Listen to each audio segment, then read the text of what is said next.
Kingdom Come Deliverance 2 is dropping next week on Tuesday, and I'm excited for it. But this video is about Kingdom Come Deliverance, KCD, the first game. Should you play it in 2025 or just leave it and never touch it? Spoiler alert, I think you should, and this is why.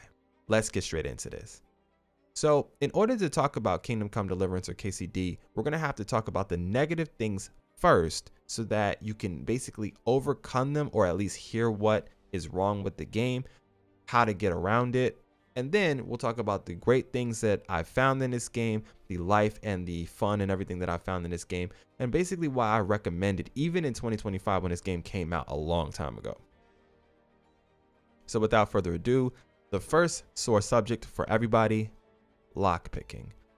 So in this game, you got a guy named Henry. How? This dude is a delinquent. He is not your average Joe. Look, bro is kind of twisted, little demented, really wild. He has a pops, a dad that's a blacksmith. Blacksmith, great guy. You know, dude is, or probably a great guy. I haven't gotten that far into the story to find out, you know, man's history. But this man went out, he got the milk, he came back with the chicken, the eggs, the beef, and everything else that he needed for you and moms, and taking care of you guys, putting food on the table. Like, bro, man is here for real. So I like that. I like pops, and I wanted to be the good, morally good, you know, Henry that I was.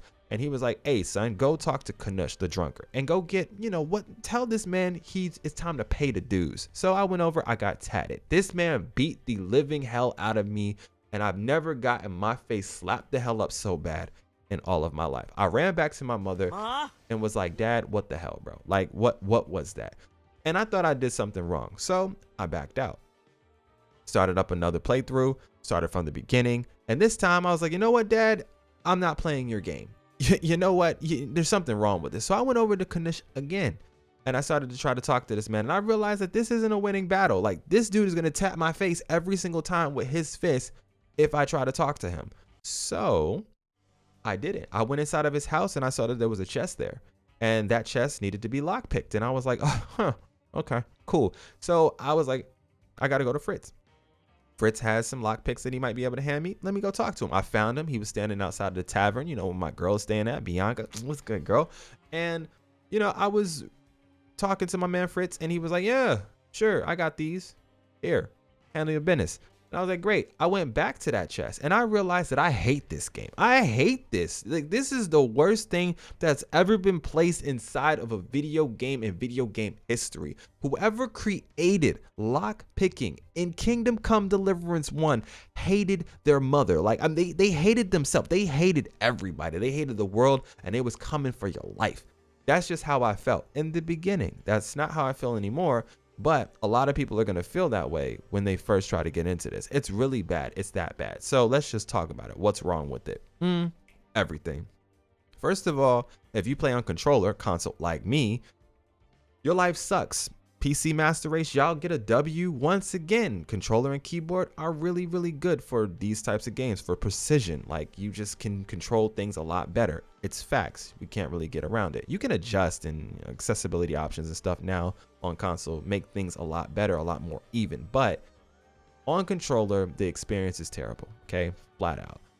When you jump into this little mini game or whatever, there's an indicator in the middle of the screen. If it's too small, then that means the sweet spot or whatever is far away from the center. GG's. Back out, go back in. Wait until that is as large as humanly possible so that the sweet spot is closer to the center, meaning you don't have to maintain the sweet spot while rotating in a counterclockwise direction, a full counterclockwise direction, to unlock the damn chest or whatever it is that you're trying to get into. Look, this mini game is cheeks, period. It took me 22 hours of my life save scumming the hell out of a bunch of chests over and over and over to truly master and understand exactly how this thing worked. I did this blind, and I hated every second of it. And then I went on to different forums, and then I also realized that other people hated this section of the game. So it wasn't just me. And then I even tapped in with my best friends. I called them up. I was like, yo, you know, we got the share play option on PS5. Can you just jump into this game real quick and just let me know if I'm cheeks or not? Like, am I just really bad? My best friend is really good at these types of games, and he was like, nah, bro, this is trash. And so at that point, I realized it's not just me. And I was like, all right, let me just get good. So that's what I did. I wouldn't recommend it if you don't have the patience like that for it. But if you really want to get into this game, you have to overcome lockpicking, because there's going to be set pieces or quests in this game that are locked behind this mechanic. And there's going to be fences and people that you need to sell things to that are locked behind this mechanic. So it's just a great idea for you to go ahead and get used to it now. As soon as you start to build a little bit of skills in lockpicking, it becomes a million times easier. And if you get the skill, I think it's called lasting lockpicks, that slowly starts to change it for the better, and it becomes more doable. I would not touch any very hard locks or hard locks until you're at least level 4. Like, very hard locks are almost impossible. Hard locks are possible once you're level 4 in lock picking. Very easy locks are still extremely difficult in the beginning, so you're just going to have to keep going at it. What I did was, and I have no shame in this, I actually would do the save scumming technique where I didn't use my savory schnapps. I actually went in and just did the exit save. So when you exit save, it's going to put you right back exactly where you exited the game from. And I would just reload that over and over until I basically got the hang of it. And there's no shame in that for me personally, because I wanted to truly play this game and give it a shot. And I had to turn on simplified controls. The regular controls were a little bit too difficult. At some point in time, it just broke me. I went into the game settings and I switched it over to simplified controls. Things became easier. Boom. First obstacle overcome. Let's move on to the second thing that's absolutely cheeks about this game, the combat. So combat, if there's more than 3 enemies on screen, run, period. Even when it's 1-to-1 combat, it's absolutely hard, especially when you don't have the strength, the agility, the vitality to even take these hits, and they start tatting you up. Like, you will see that it's just not fun and engaging until you understand how to fight, or basically how to stand your ground. Now, where I stand with this now, I love combat a lot more than I did, but I had to learn combos. I had to get my strength up. I had to get my agility up, and I had to understand how to dodge and do a hell of a lot of other things that I didn't even learn until I hit Rete and started to mess around with Captain Bernard and his training grounds. Yeah, until that point, I hated it.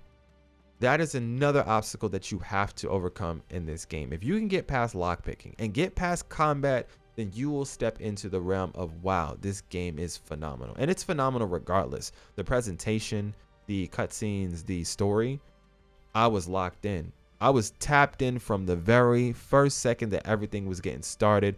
From the interaction between father and mother in the beginning of the game, and going even further into what happens in the prologue, and then going even further beyond that and just opening up the first mission.